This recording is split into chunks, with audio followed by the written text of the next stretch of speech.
Segundo livro da Bíblia, livro de Êxodo, capítulo 3.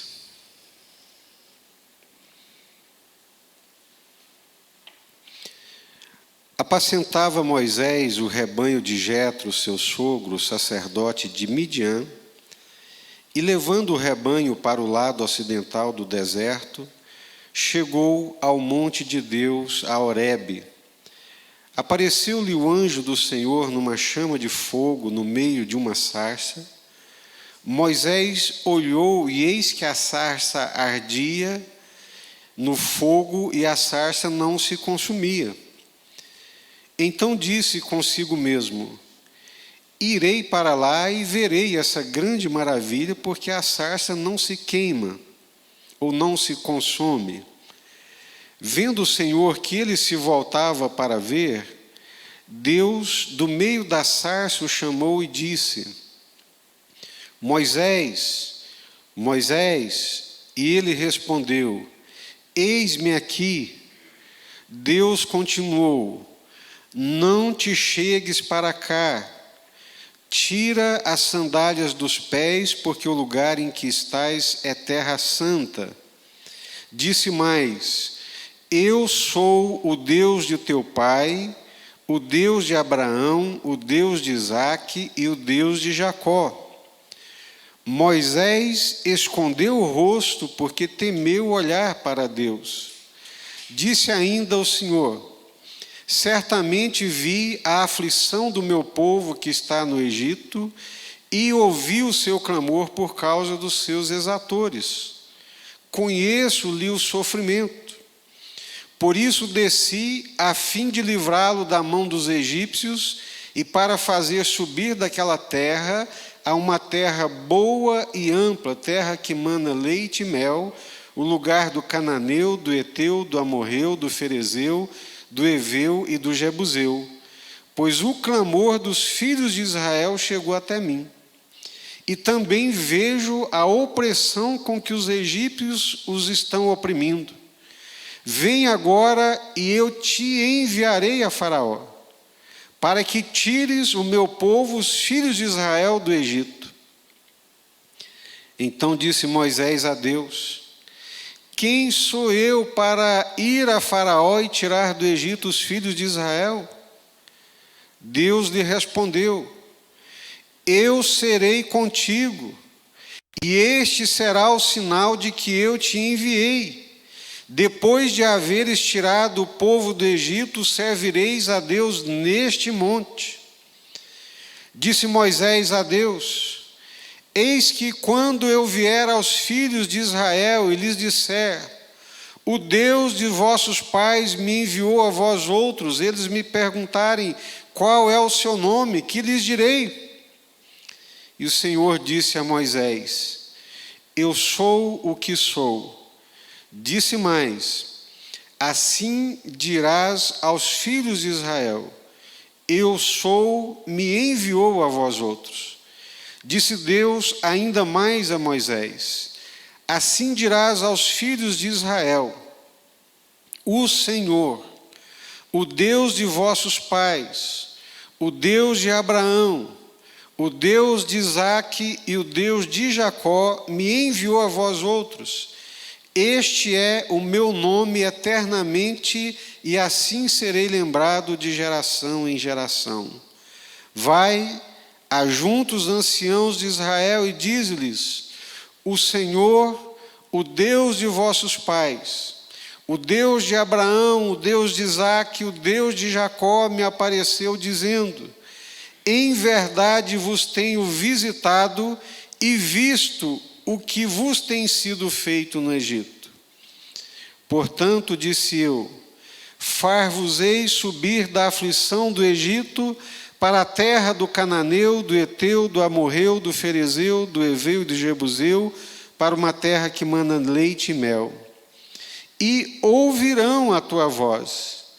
E irás com os anciãos de Israel ao rei do Egito e lhe dirás: o Senhor, o Deus dos hebreus, nos encontrou. Agora, pois, deixa-nos ir caminho de 3 dias para o deserto, a fim de que sacrifiquemos ao Senhor nosso Deus. Eu sei, porém, que o rei do Egito não vos deixará ir se não for obrigado por mão forte. Portanto, estenderei a mão e ferirei o Egito com todos os meus prodígios que farei no meio dele, depois vos deixará ir. Eu darei mercê a este povo aos olhos dos egípcios, e quando sairdes não será de mãos vazias. Cada mulher pedirá à sua vizinha e à sua hóspeda joias de prata e joias de ouro e vestimentas, as quais porei sobre os vossos filhos, sobre as vossas filhas, e despojarei os egípcios. Até aqui, vamos orar. Senhor, graças te damos pela palavra do Senhor. Te bendizemos porque temos acesso e liberdade de lê-la, de compreendê-la e dela nos alimentarmos espiritualmente. O nosso coração, a nossa alma, o nosso homem interior, ele se alimenta da tua palavra. Então nós queremos te suplicar em nome do Senhor Jesus, dá-nos o alimento, ó Deus, do Senhor, o alimento espiritual. Livra-nos das nossas conjecturas humanas, dos nossos raciocínios falazes e humanos e dá-nos a pura, verdadeira e genuína palavra do Senhor. Nós oramos pedindo ao Senhor pelos irmãos que estão aqui, por aqueles que estão em casa.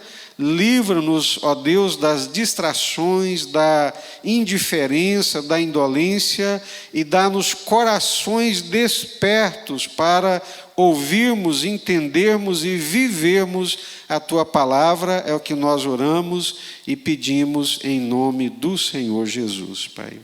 Amém. Quando eu li esse texto, e creio que os irmãos também já o leram por diversas vezes, né? Eu fiquei pensando que título que eu poderia dar para a nossa reflexão dessa noite, e não poderia ser outro a não ser esse: o Deus que se manifesta, o Deus que intervém, o Deus que se revela e o Deus que se dá a conhecer. Tudo o que nós conhecemos de Deus, nós conhecemos porque Deus revelou. Nós lemos aqui há poucos dias, em 2 Coríntios, no capítulo 3, quando Paulo diz que se o seu evangelho estava encoberto, era para aqueles que se perdem que estava encoberto. Porque o Deus deste século, Satanás, havia colocado um véu, cegando-os para que não pudessem ver a glória de Deus estampada na face de Cristo. Então, o entendimento de Deus, a percepção da glória de Deus, da graça de Deus, da vontade de Deus, é porque Ele mesmo levantou esse véu, Ele arrancou esse véu dessa cegueira espiritual e nos permitiu olhar além da cortina, além do véu, para dentro do Santo dos Santos e conhecê-lo e enxergá-lo através, por meio de e na pessoa do nosso Senhor e Salvador Jesus. Nenhum de nós podemos conhecer Deus pessoalmente se não for a partir da sua própria revelação. Como poderia o finito conhecer o infinito? Como poderia a criatura conhecer o seu Criador? Como que nesse processo de metodologia de conhecimento, na relação do sujeito com o objeto do conhecimento, nessa metodologia racionalista, iluminista, científica, como é que nós poderíamos conhecer Deus? Colocando-nos como sujeitos do conhecimento e Deus como objeto do conhecimento? Seria um absurdo e um contrassenso. Deus é o Criador dos céus e da terra, Criador do homem, é Criador da nossa razão, da nossa capacidade de compreensão, infinitamente maior do que qualquer pessoa, ser ou coisa que nós pudéssemos imaginar. Todas essas galáxias, que viajando a anos-luz de velocidade jamais poderíamos compreender, alcançar e percorrer, foram criadas por Ele e para a glória dEle. Então, conhecer a Deus como nós conhecemos é um motivo de muita gratidão. É uma razão para nos prostrarmos todos os dias. Nos prostrarmos de joelhos todos os dias com muita gratidão no coração e dizer: Deus, eu verdadeiramente te conheço, porque eu conheci o Senhor Jesus e através do Senhor Jesus eu te conheço, o Deus eterno, Criador dos céus e da terra. E eu te conheço não foi por causa da minha inteligência, não é porque eu sou mais inteligente do que qualquer outro ser humano. Eu te conheço porque o Senhor se deu a conhecer. O Senhor abriu os olhos do meu coração. O Senhor se revelou. Deus se dá a conhecer. Através da natureza, como diz Paulo em Romanos capítulo 1, podemos conhecer a sua grandiosidade. A grandiosidade do Criador. É impossível ficar ali à beira do mar, contemplando aquela grandiosidade extraordinária, aquele movimento poderoso das águas que para no lugar exato, pré-determinado nas suas ondas, e não reconhecer a soberania, a grandiosidade, o poder grandioso do Deus Todo-Poderoso, Criador dos céus e da terra. É impossível, numa noite escura, sem energia elétrica, quando nós olhamos para o céu e vemos a Via Láctea, com a sua multidão de estrelas, não reconhecer a grandeza de Deus e a glória de Deus. Nas grandes, nas pequenas coisas, né? Às vezes andando pela serração, pelo cerrado, no meio do pasto, você encontra ali uma flor pequenina, quase que invisível e cheia de cores. Cores brilhantes, intensas, extraordinárias. Pássaros que você olha numa diversidade maravilhosa, extraordinária, que trazem à nossa mente a realidade de um Deus Criador. Como diz o salmista no Salmo 19, os céus proclamam a glória de Deus, manifestam a glória de Deus, de um Deus Criador. Então Deus se dá a conhecer através da natureza, Deus se dá a conhecer através das Escrituras Sagradas, a Bíblia Sagrada. Através dela nós podemos conhecer o seu caráter, os seus atributos e também a sua vontade. Deus se revela, Deus se mostra, Deus não está escondido. Na sua infinita graça, bondade e misericórdia, Ele tem se revelado aos homens. O autor de Hebreus diz que outrora Deus falou muito aos pais, através dos profetas. O ministério dos profetas foi uma forma de Deus se revelar. Profetas, porta-voz, reveladores de Deus, da voz de Deus e da vontade de Deus. Mas o mesmo autor de Hebreus diz que, havendo Deus outrora falado muitas vezes, de muitas maneiras, né, através dos profetas, hoje, nos últimos dias, Ele nos fala através do Seu Filho. Jesus é a maior epifania, a maior revelação de Deus. Jesus é o abrir pleno da cortina para que possamos enxergar Deus. Deus se revela plenamente através da pessoa do nosso Senhor e Salvador Jesus Cristo. Mas voltando aqui ao nosso texto, o texto fala disso, da revelação de Deus, um Deus que se revela, um Deus que se manifesta. Essas revelações de Deus, essas manifestações de Deus, sobrenaturais, gloriosas, miraculosas, a palavra grega que nós utilizamos para descrever essas manifestações é epifania, ou seja, epi, uma preposição grega que vem do alto, do cima, fania de fenômeno, de manifestação, ou uma manifestação do alto, uma manifestação dos céus, é algo miraculoso, é algo sobrenatural, é uma epifania que vem dos céus e se manifesta de uma forma fenomenológica, visível, palpável, é uma manifestação de Deus, da sua graça e do seu poder, e é exatamente isso que acontece com Moisés aqui no texto que nós acabamos de ler. Apacentava Moisés o rebanho de Jetro, seu sogro, sacerdote de Midian, levando o rebanho para o lado ocidental do deserto, chegou ao monte de Deus, a Horebe. Aqui, meus queridos irmãos, estão completando 40 anos depois que ele saiu do Egito.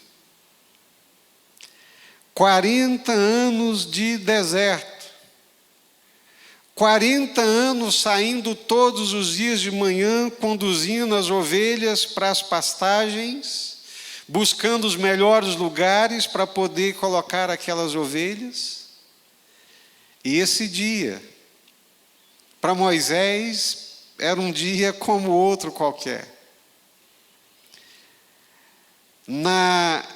Na dispensação de Moisés, na compreensão de tempo, na leitura da vida, do tempo, da existência, para Moisés era um dia comum, era um dia como outro qualquer.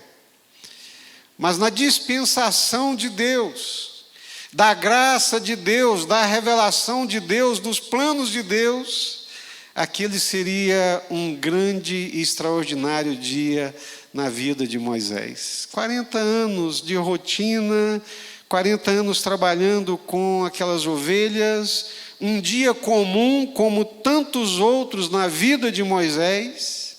Não houve nenhuma ação espiritual da parte de Moisés, não houve nenhuma busca espiritual, ele não estava realizando nenhuma disciplina espiritual, nenhum exercício espiritual, ele estava trabalhando, fazendo o que ele fazia todos os dias. Mas aquele dia era o dia no relógio de Deus, no calendário de Deus manifestar a sua glória, revelar a sua vontade e bater um papo ali com Moisés. E Deus rompe o silêncio do deserto, se manifesta num fogo flamejante, ali numa sarça ardente. É interessante, dizem os comentaristas, que aquelas sarças, aqueles arbustos pegarem fogo no deserto, era uma coisa comum. Até aqui no Goiás, na Austrália, por um evento da natureza, por causa do calor e da sequidão, volta e meia instala um incêndio na floresta, no cerrado, por causa do calor, da sequidão. Então, no deserto era comum uma sarça pegar fogo. Mas não era comum uma sarça pegar fogo e não se consumir. Aquela sarça, como muitas outras, ela pegou fogo, o que era comum de acontecer no deserto. Moisés olha para a sarça, ela pegou fogo, É comum, ele desvia os olhos, olha para as ovelhas, olha para lá, e a sarça continua ardendo. E ele move as ovelhas para cá, faz aqui o que ele está acostumado, olha para lá de novo e a sarça continua ardendo. Aquele fogo arde e não se apaga. Se era comum uma sarça pegar fogo no deserto, é incomum, é sobrenatural, é miraculoso uma sarça não se consumir. E aquela sarça ardia naquele fogo e não se consumia. Moisés falou: tem algo extraordinário acontecendo. E Moisés olhou, e eis que a sarça ardia no fogo, e a sarça não se consumia. Glória a Deus. O fogo de Deus queima e não consome. O fogo do Senhor, quando ele arde na nossa vida, ele não estraga a nossa vida. O fogo de Deus, quando ele arde na sarça, ele não consome a sarça. O fogo de Deus, quando arde em qualquer lugar que seja, é um fogo que não consome, que não destrói, muito pelo contrário, ele reflete a glória da presença de Deus. Glória a Deus. Então Moisés disse: eu vou lá para ver essa grande maravilha. Por que a sarça não se queima? Por que a sarça não se consome? Certamente a sarça ardia, o tempo passava e ela não se consumia, e ele disse: olha, é incomum. Uma sarça pegar fogo é comum, mas não se consumir por tanto tempo, esse fogo flamejante e intenso que não consome, que não se apaga. Irei lá para ver essa grande maravilha. Por que essa sarça não se queima? E vendo o Senhor que Moisés chega perto da sarça, do meio daquela sarça ardente, sai uma voz extraordinária, que é a voz do Senhor, que é a voz de Deus, que fala com Moisés.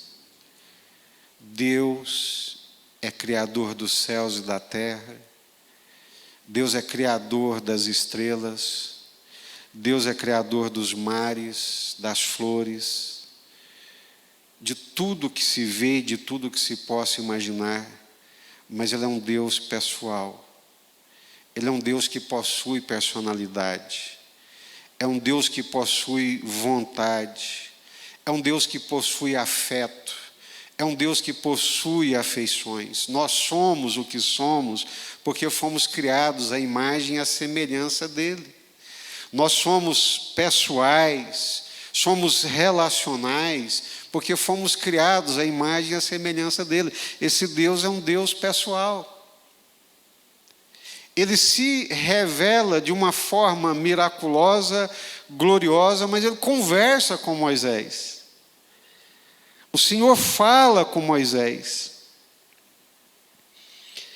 Moisés, ou seja, parece assim tão óbvio, né? Que parece até uma burrice falar isso. Mas Deus é um Deus tão pessoal que Ele conhece Moisés pelo nome. Ele sabe quem é Moisés. E não é só Moisés.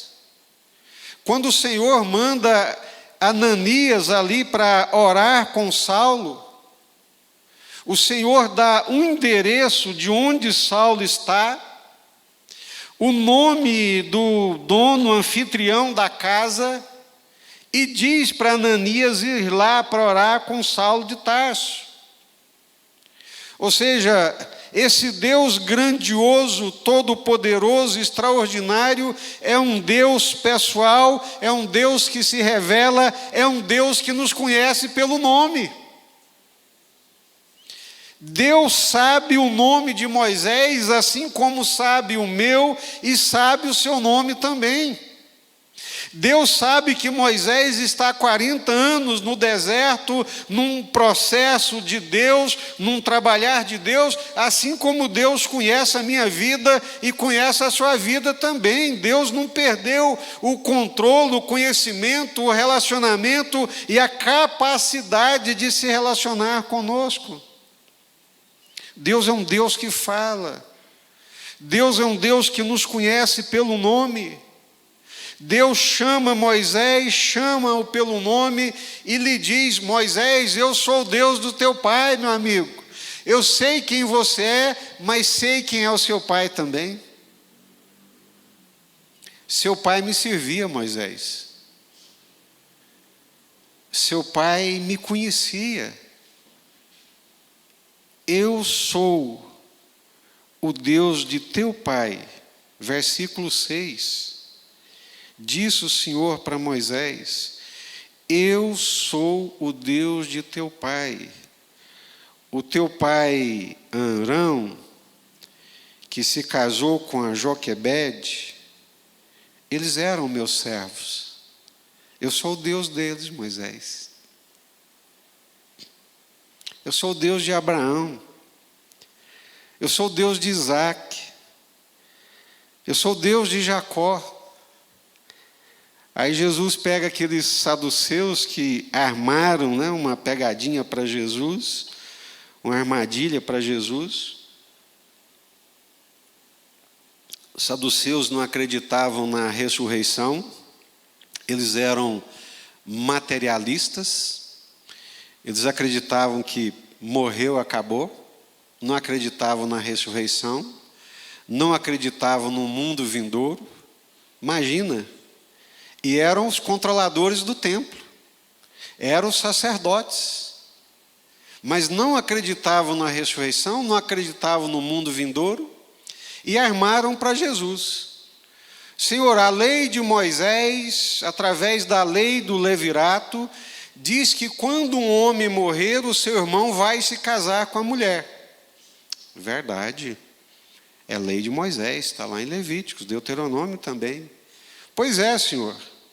Então, o nosso irmão lá, mais velho, ele casou, morreu, a mulher ficou viúva, o irmão mais novo casou com ela, morreu também, o mais novo casou, morreu, a mulher matava todo mundo, foi morrendo, casando. E lá na eternidade, no porvir, ela vai ser mulher de quem, afinal de contas? Porque ela foi mulher dos 7. Errais por não conhecer as Escrituras e nem o poder de Deus. Vocês se acham muito sábios, mas espiritualmente vocês são ignorantes. Primeiro, Deus não é Deus de mortos. Por isso que se diz: Deus é Deus de Abraão, de Isaque e de Jacó.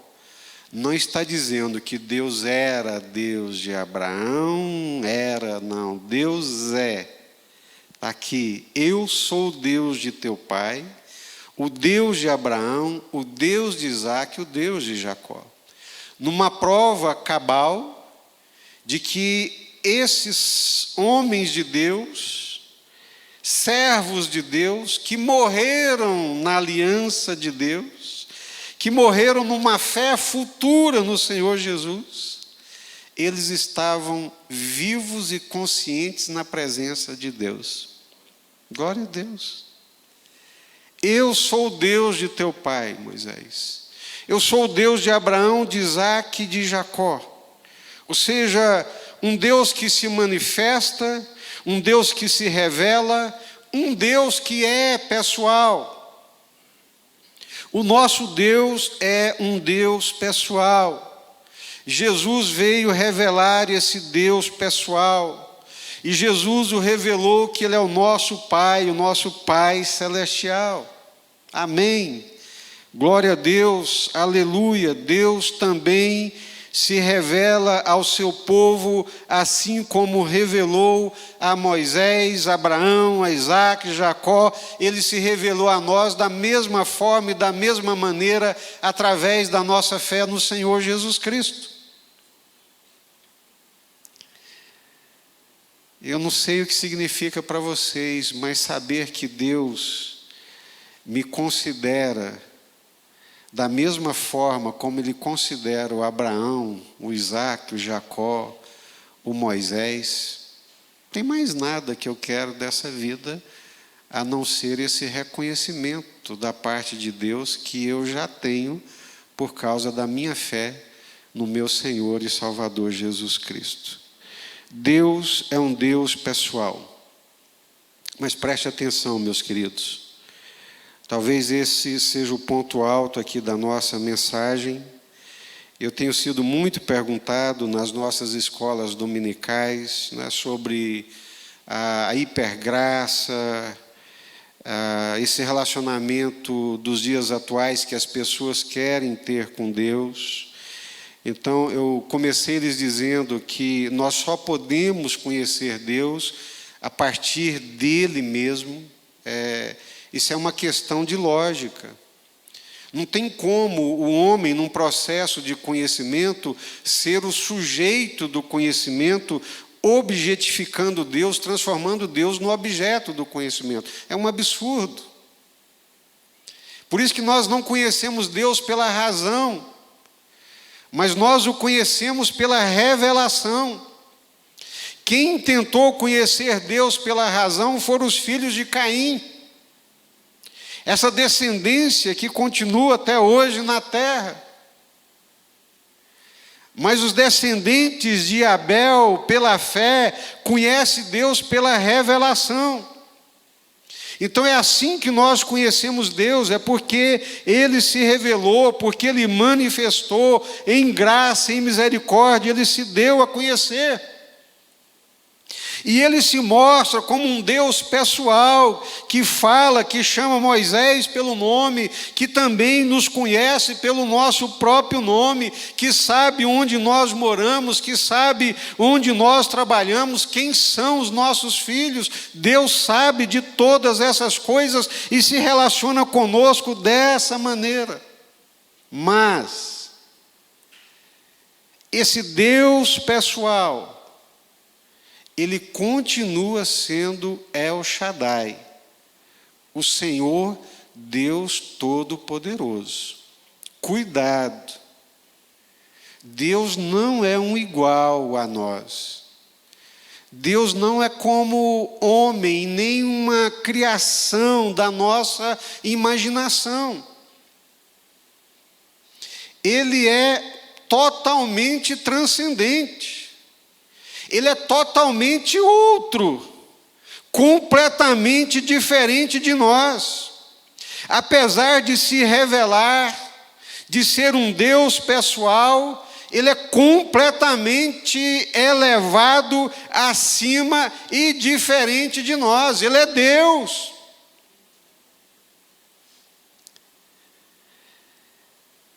É por isso que, muitas vezes nas Escrituras, quando faz menção da presença de Deus e da manifestação da presença de Deus, as pessoas tinham sensação de que elas iam morrer, de que a vida, assim como um doente mórbido que está morrendo, na presença de Deus, desse Deus grandioso, desse Deus santíssimo, Deus altíssimo, as pessoas ficavam apavoradas. A presença de Deus, por Ele ser tão grandioso e tão extraordinário, a presença de Deus apavora. A presença de Deus, ela assusta, ela é tremenda, ela é extraordinária, porque Deus é altíssimo, porque Deus é santíssimo, porque Deus é intocável. Mesmo Deus se revelando a Moisés, chamando a atenção de Moisés, falando com Moisés, quando Moisés se aproxima, o Senhor mesmo diz para ele: cuidado, tira a sandália dos teus pés, porque essa terra aqui agora é santa por causa da minha presença. Deus é santo, Deus é santíssimo. Por isso que Jesus diz que Ele é Pai, mas Ele é o Pai celestial, é o Pai dos céus. Ele é Deus, Ele é grandioso, Ele é extraordinário. Tira a sandália dos teus pés, não chega para cá, não te aproxima, meu querido, porque senão você morre. E o texto diz que quando Deus se revelou, eu sou o Deus de teu pai. Quando Deus diz, tira as sandálias dos teus pés, esse lugar aqui agora é santo. Eu sou Deus de teu pai, de Abraão, de Isaque, de Jacó. Moisés escondeu o rosto, porque temeu olhar para Deus.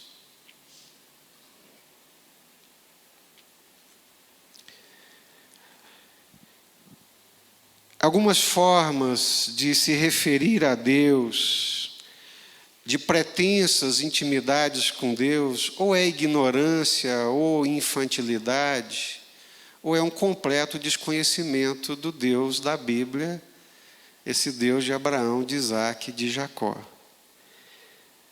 Eu tenho para mim que hoje falta muito temor mesmo, no trato com Deus e com as coisas de Deus, mas falta muito temor, e isso é muito presente no mundo gospel, nesse mundo gospel da banalização do sagrado e das coisas sagradas de Deus, né?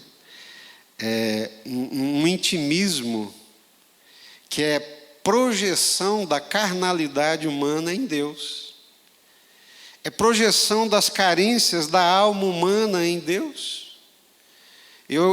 Como estou dizendo, eu acredito que isso se deve ao fato de ignorância, de imaturidade e de infantilidade espiritual.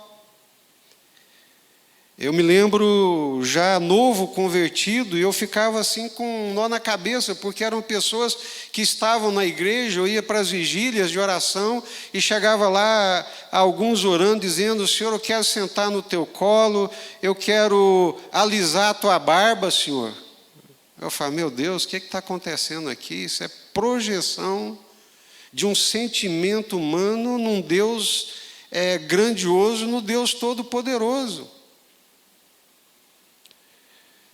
Há alguns anos me mostraram uma música, né, gospel, só pode ser gospel, não tem como ser outra coisa.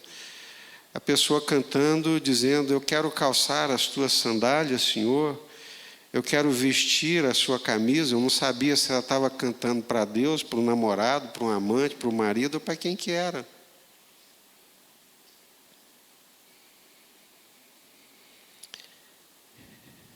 Tem uma expressão latina, né, que diz que quando você chegar no mercado,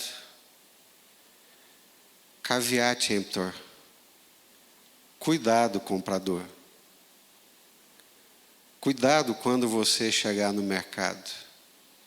É uma expressão muito forte, caveat. Ou seja, liga, tenha cuidado.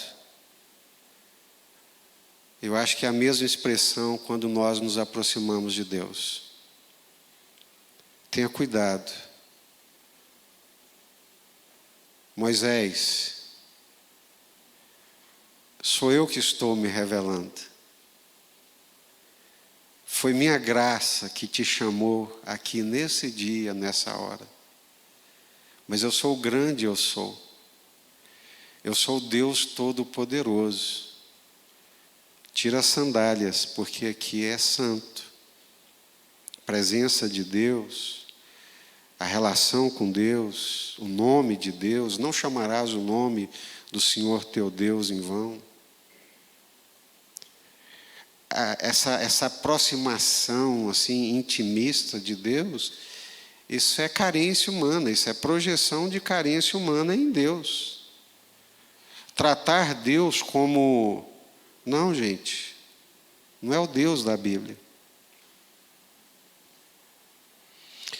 Não podemos perder a noção de quem é Deus.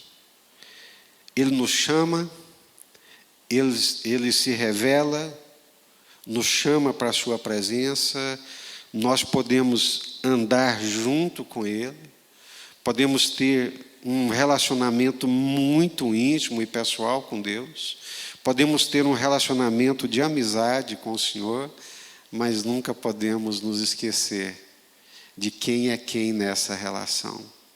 Ele é Deus, Ele é o Senhor, Ele é Santíssimo, Ele é Altíssimo, Ele é o grande eu sou. Isaías, quando teve uma visão, era uma visão, ele sentiu-se desfalecer, ele sentiu a energia vital saindo diante da grandiosidade da presença de Deus. Quando aqueles homens vieram lançar mão de Jesus, e que Jesus diz a quem vocês perseguem, eu sou, eles caíram no chão.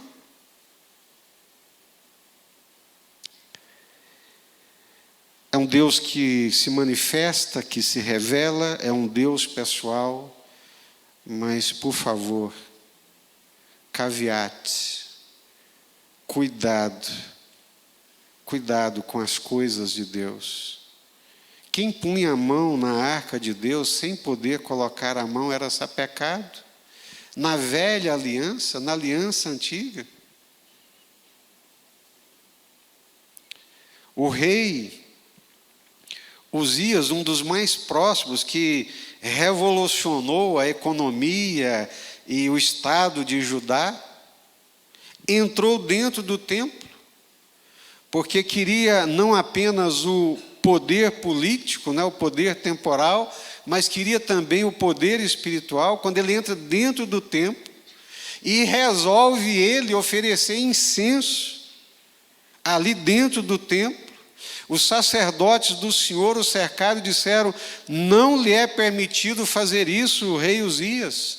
E ele insistiu por ser rei, brotou-lhe uma lepra na testa e ele morreu leproso por causa disso. Porque as coisas de Deus e o próprio Deus não é objeto da nossa imaginação e de nós tratarmos Deus como se fosse um amigo num relacionamento intimista que não reflete o caráter e nem a glória de Deus. A manifestação de Deus a Moisés tem também um propósito. À medida que Deus vai se revelando a nós, à medida que Deus vai se dando a conhecer na nossa relação de busca, na nossa relação de dependência, e Ele vai abrindo a cortina, vai se permitindo conhecer, e nós vamos conhecendo, e vamos nos convertendo, e vamos nos rendendo. Quanto mais conhecemos, mais nos rendemos. Quanto mais compreendemos, quanto mais Ele dá a conhecer, mais nós nos prostramos. Isso tem um propósito. E o propósito de Deus era que Moisés fosse cooperador dele numa grande missão. Deus tinha um propósito para a vida de Moisés naquela revelação dele mesmo. Que Moisés fosse cooperador de Deus na missão de arrancar o seu povo ali do Egito. Como era o final dos filmes antigamente, dizia assim: olha, qualquer semelhança aqui é mera coincidência. Mas não foi assim com Saulo de Tarso? Por que o Senhor Jesus se revelou ao Saulo de Tarso? Por que Jesus lhe apareceu no caminho de Damasco? O Senhor Jesus disse: vai, é um vaso escolhido, ele vai aprender o quanto importa sofrer pelo meu nome, e eu usarei diante do povo, enviarei-o aos gentios para libertá-los da escravidão de Satanás e abrir os olhos deles da escuridão das trevas. Propósito. Então, a relação com Deus e o conhecimento de Deus desemboca sempre na missão, no serviço, na cooperação com Deus. Quanto mais Deus se revela, mais nos compromete. Quanto mais nós conhecemos por essa interação, dessa revelação, mais nós nos rendemos e mais queremos participar e sermos cooperadores da sua missão. Moisés, eu te quero como cooperador numa grande missão. Eu fiz uma promessa a Abraão há 400 anos atrás. E chegou a hora de cumpri-la, meu querido Moisés, e você é parte dessa missão. Eu estou contando com você. Então você vai lá, reúne o povo, diga para o povo que eu ouvi os gemidos, o sofrimento, a opressão, e que eu enviei você para junto com eles ir lá no faraó e dizer: deixa sair o meu povo. Assim diz o Senhor, o Deus dos hebreus. O faraó vai endurecer, porque ele acha que ele é Deus. Ele vai dificultar, porque ele acha que ele é todo poderoso. E eu vou ter que quebrar as asas dele, Moisés. Mas fica tranquilo, porque eu sou contigo. E quando Deus fala, eu sou contigo, não precisa temer Faraó, não precisa temer poder humano, temporal, político, não precisa temer. E é interessante que dessa relação de Deus com Abraão, Isaac, Jacó, Moisés, é de onde nasce o monoteísmo. Todas as religiões monoteístas no mundo têm esse tronco comum, que é essa relação de Deus com Abraão, Isaac e Jacó. O judaísmo, o cristianismo e o islamismo são as únicas religiões monoteístas no mundo. As demais, elas são politeístas, têm dezenas, centenas, milhares de deuses, né? As religiões de matriz africana, as religiões hinduístas e tantas outras são politeístas.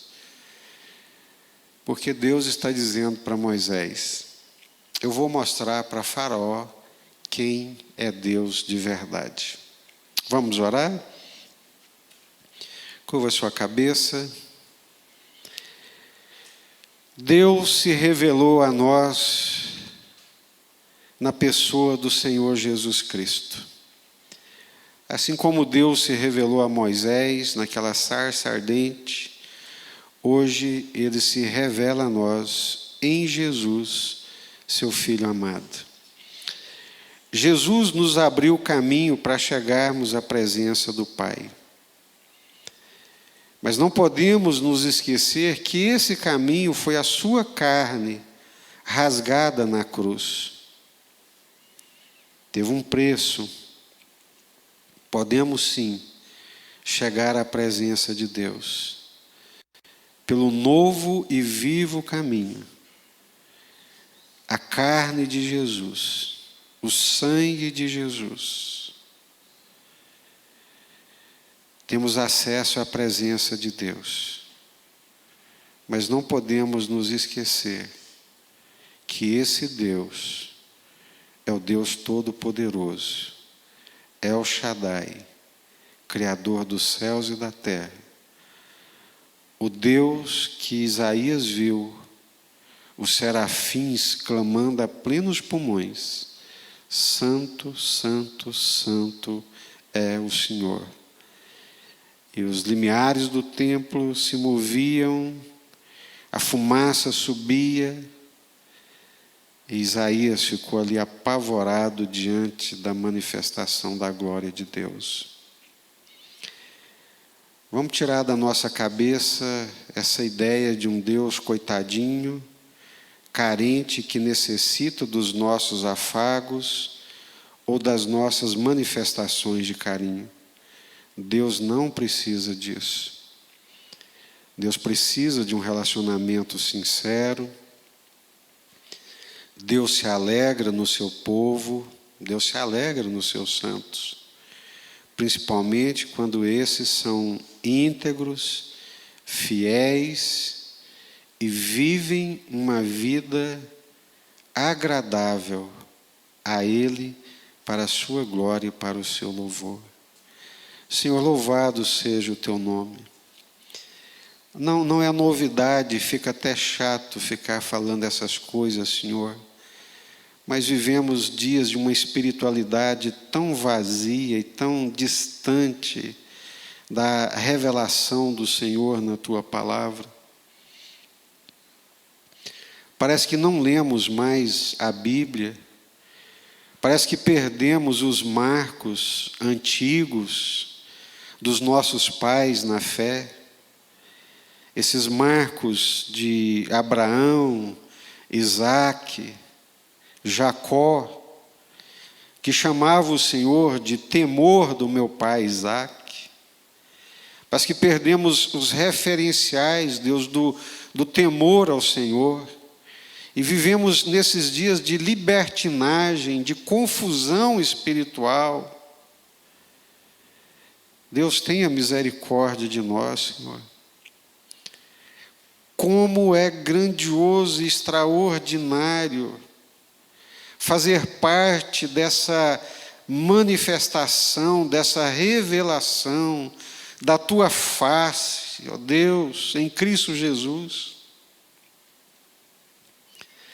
Ajuda-nos, Pai, em nome do Senhor Jesus Cristo. Mantenha na nossa mente, no nosso coração, a lucidez de uma relação plena, mas saudável espiritualmente, com o nosso Deus, o Deus eterno, o Deus Todo-Poderoso. Tenha misericórdia, Senhor, de nós, tenha misericórdia da tua igreja, nesse mundo de confusão espiritual. É um tempo de muita confusão espiritual, de muito engano espiritual, e nós não estamos atentos porque não temos lido a tua palavra, não temos andado no temor do Senhor, mas temos andado pela nossa cabeça, pela nossa razão, pelos nossos sentimentos e não pela palavra do Senhor. E lemos, está escrito que nos últimos dias haveria a operação do erro, do engano, do espírito da mentira, da manifestação do anticristo. A Deus, quando olho o Senhor sem arrogância, o Senhor sabe, quando olho para a igreja, para esse mundo gospel brasileiro, quanta ilusão, quanto engano, quanta falsidade, quanta ausência da compreensão da tua santidade, da tua revelação. Por isso eu te peço, tenha misericórdia de nós, Pai. Tenha compaixão das nossas vidas. Mantenha os nossos pés, Deus, no caminho da verdade, no caminho da integridade, de uma relação íntegra e verdadeira com o Senhor. Livra-nos das artimanhas dos homens, Senhor. Livra-nos das artimanhas dos demônios enganadores, criadores de conceitos, de doutrinas, de falsidades espirituais, Deus. Doutrinas de demônios, ensinamentos de demônios, coisas demoníacas ou coisas de mentes reprováveis diante do Senhor. Livra-nos, Pai, em nome do Senhor Jesus. Tenha misericórdia de nós. Ah, Deus, que venha sobre nós o temor do Senhor, o compromisso com a santidade, com a santificação, sem a qual ninguém verá o Senhor. Aproveitamos, Deus, mais uma vez para colocar diante do Senhor esses irmãos enfermos, contaminados pelo vírus. Tenha misericórdia, Pai, em nome do Senhor Jesus, sustenta, renova, fortaleça a saúde.